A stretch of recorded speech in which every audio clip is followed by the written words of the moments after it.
Kate, are you on the line? I think I am. Can you hear Oh, me? terrific. Yes, we can hear you great.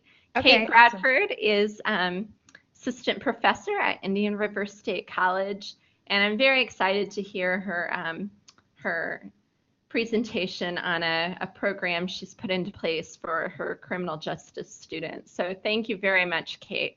We were having a little bit of a technical difficulty in our little break. I think we figured out the issue. So hopefully you have smooth sailing here for the next half hour.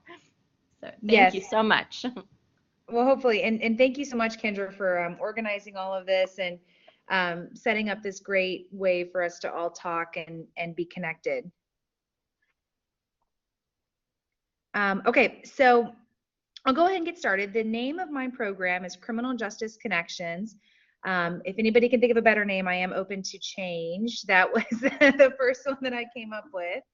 I don't know if it necessarily encapsulates what I'm doing, but so I would love input on that uh, after you all are done hearing the presentation. So basically, what this program is a partnership with our on-campus academic support center, and I'll probably refer to it as the ASC lab. And so in the ASC lab, we have tutors who are specifically trained and educated in how to teach students how to read and digest and analyze texts. So what I decided to do, because in criminal justice, we are really going textbook free, and and that means that we're using different sorts of materials to support the concepts that we're learning about in class. And so I partnered with the tutors to try to help students work through these materials in class, in our criminal justice classrooms.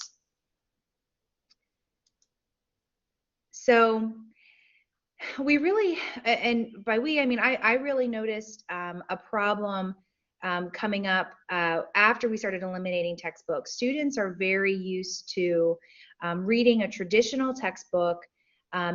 Textbooks are very easy to digest. They have, the bold headings. They have the questions at the end. They have the summary page at the end.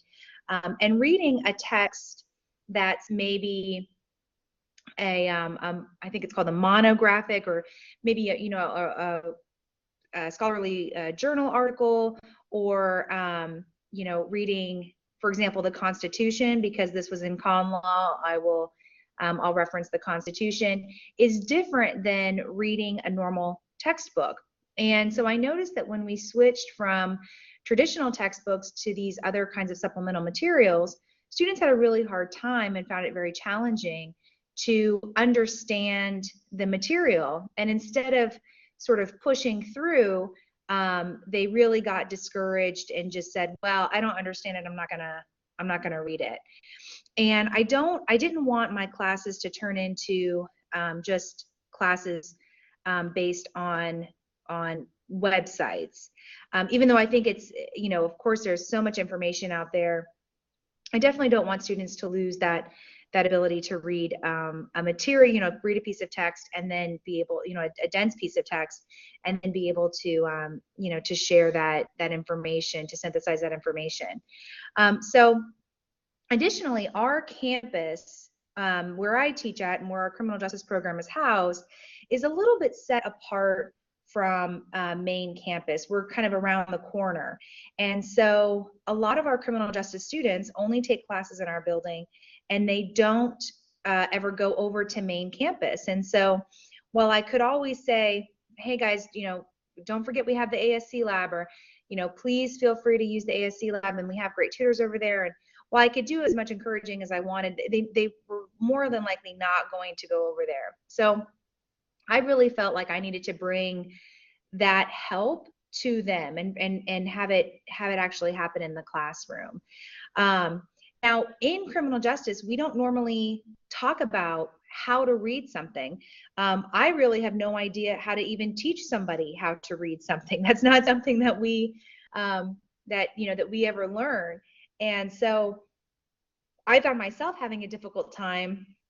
I gave them this book, and I said, hey, okay, well, go ahead and read it, and then we're going to do this group project, and I got feedback at the end of the semester, and everybody said, well, it was hard to understand. And I said, well, yeah, but you just read it. I don't know. So I definitely saw that I had a deficit in my teaching, and I needed to supplement somehow. So that's those are the big whys.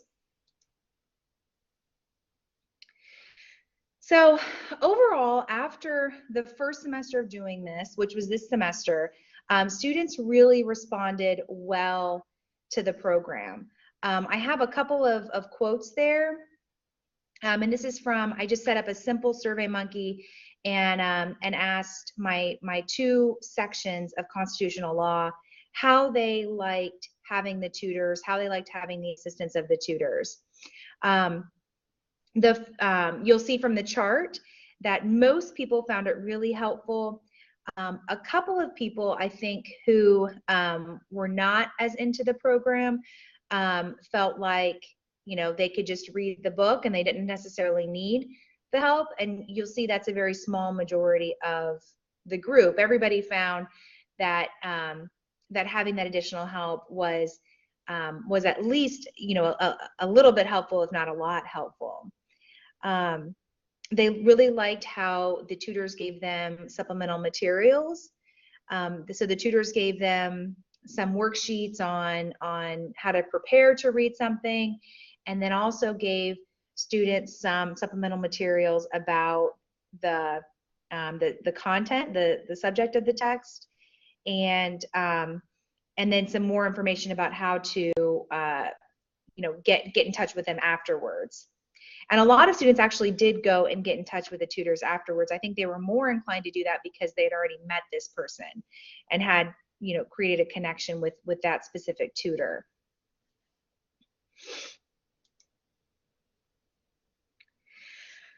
So I definitely think there's room for improvement. Some of the content that the students provided, or the feedback that the students provided, was that they would have been liked additional visits from the ASC tutors to give them even some more help in understanding the material. So I definitely think I'm going to incorporate at least one or two additional visits. They also liked, one of them also suggested that there could be an outline of facts, like a guided questionnaire.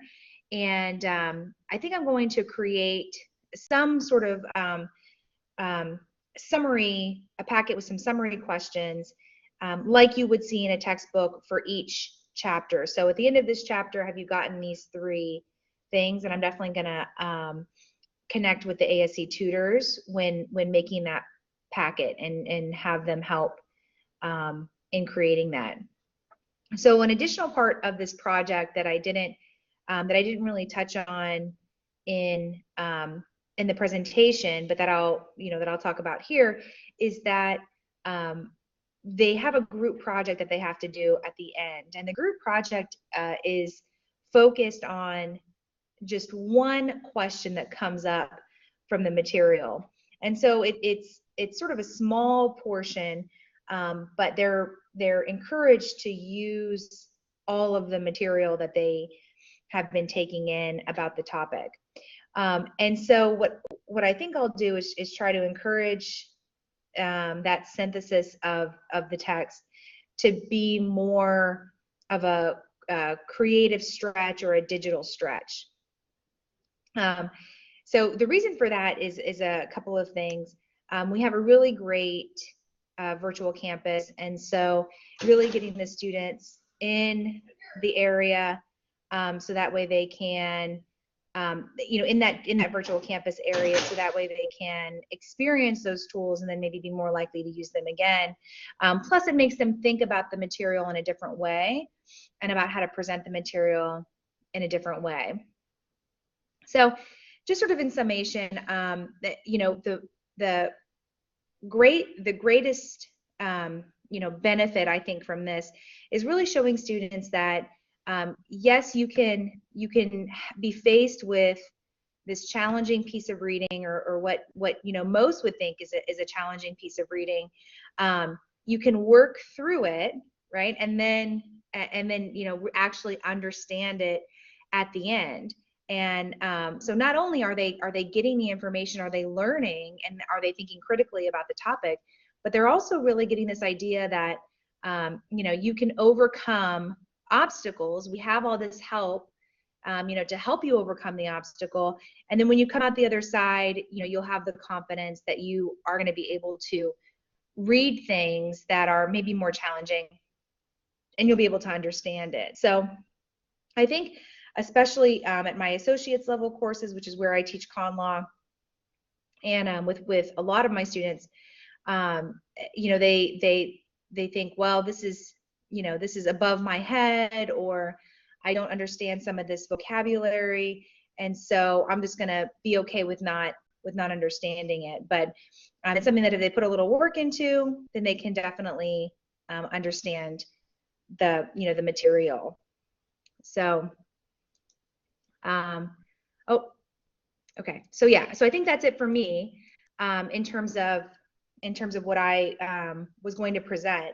Does anybody have any questions?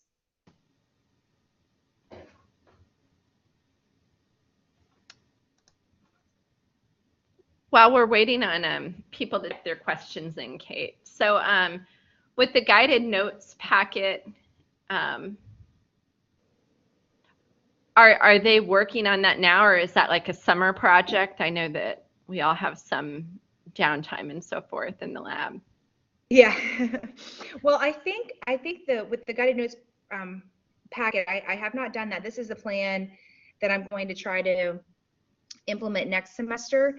And when I say guided notes, I really mean more, and this is something I need to create with the tutors, but I really mean more of sort of like takeaway questions. So at the end of each chapter, these are 3 points that you should have gotten. You know, can you answer these 3 questions, you know, based on this chapter? And I think that might be more helpful to them than sort of a, you know, fill in a vocabulary word, or, you know, write the definition for this word on this, you know, on this packet. But you know, I'm still going back and forth, so I might do both and see which one works better. Mm-hmm. That makes sense. There was a session earlier today by the really great folks at Tallahassee Community College that have done it was a psychology professor and the librarians and the tutors, and they all worked together on tackling some of the same issues that you're addressing with the critical reading and critical thinking, and that might help provide some ideas as well. I think there's a lot of tie-ins to your project too, so this is very cool. I'll definitely have to look that up. And I see Brett type something. There are all those extras that I know students really rely on, and I didn't realize how much until I started getting rid of those things. And you know, and even in my bachelor's program, I have a supplemental text that I assign, and the students really, you know, they complain about it, they don't want to read it, and you know, they're just so used to just having the textbook and that. So while they appreciate, you know, they appreciate the alternative information, they appreciate not having to buy a textbook, they really don't want to then be challenged to be reading something else. Yeah, that makes sense. Well, it doesn't really look like there are any additional questions. I want to thank you for sharing about your project and coming on and presenting with us today. We really appreciate it. So thank you sincerely. For sure, yes. Thank you so much. I'm going to have to go back and look at some of the other ones that I missed. I'm sad that I missed a few other ones, for sure. It's been a fun day. Yes. Sure. Well, thank you so much, everybody. And I just want to shout out one more time a huge note of thanks for all of you who are still with us to the end today. We had a really great day. We had just a couple hiccups, but we were able to get most people in without a problem. But we had some really excellent presentations. There was a tremendous amount of work to put this on from the AFC Learning Resources Commission. So I really want to give a shout out to Claire Miller. So thank you very much. And if you have any questions in the coming days or weeks, don't hesitate to call or email, and we'll be happy to help you. Again, give a few weeks for all the session recordings and the other goodies to be posted on the LibGuide, but they'll be there. They'll be there soon, and you'll be hearing from me via a participation certificate soon. So thanks again for coming, and we greatly appreciate it. And a special thank you to Kendra,